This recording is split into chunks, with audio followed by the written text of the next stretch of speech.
Alright guys, let's get down to business. I done started taking my 2424 pip apart, find out what I blew up in it. And only see one thing so far.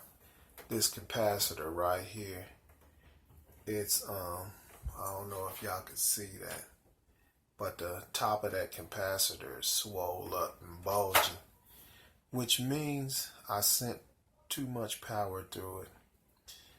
Let me tell y'all what I did. I know I shouldn't have did it, but I did it anyway. Can't cry over spilled milk.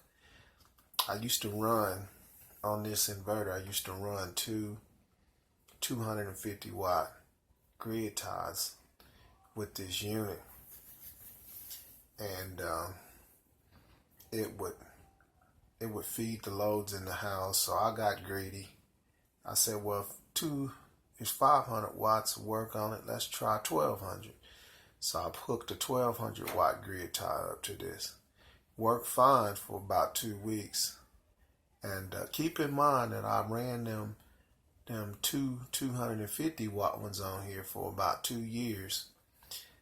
The 1200 watt one, what I did was I tied that in, and I was running it, and I left for work, and it was cool outside that day. I thought it was gonna warm up, so I didn't change the temperature on the air condition.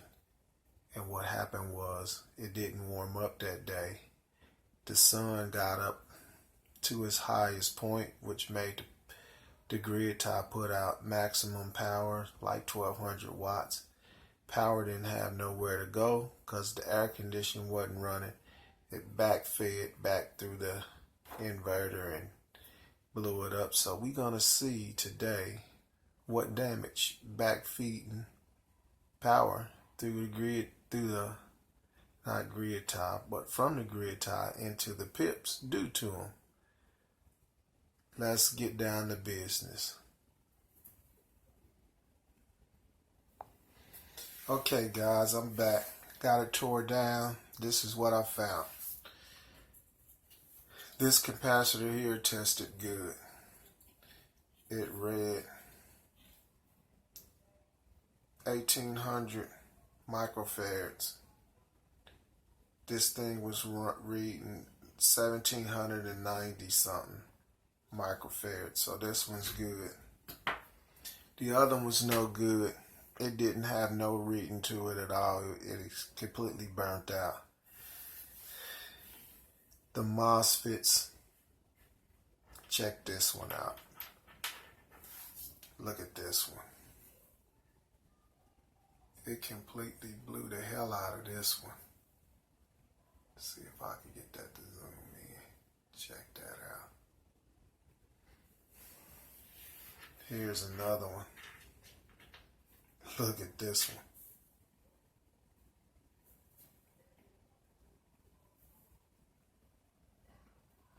MOSFET destroyed.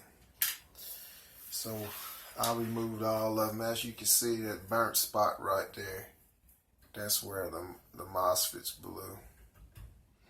blew up right there. Everything else seemed to be testing fine.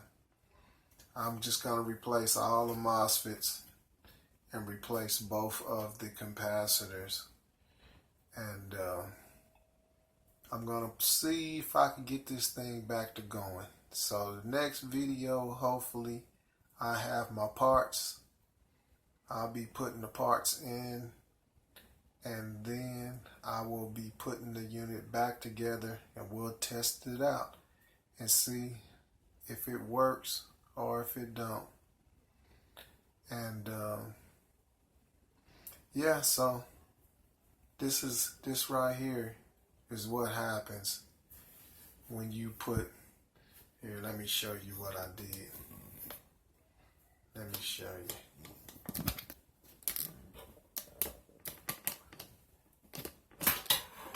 There it is right there. That grid tie. And ran it through this unit. So, learn from my experience. It doesn't work.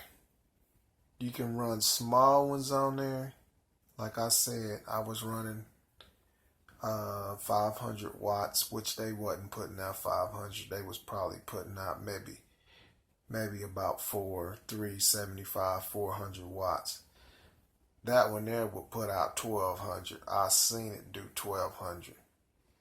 And 1200 doesn't agree with this unit. I learned my lesson. I'm not doing this anymore. Not even with the small ones. So,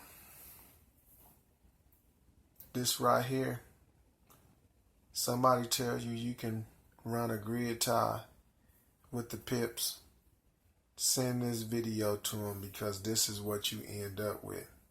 This blown capacitors. Alright guys, have a good evening.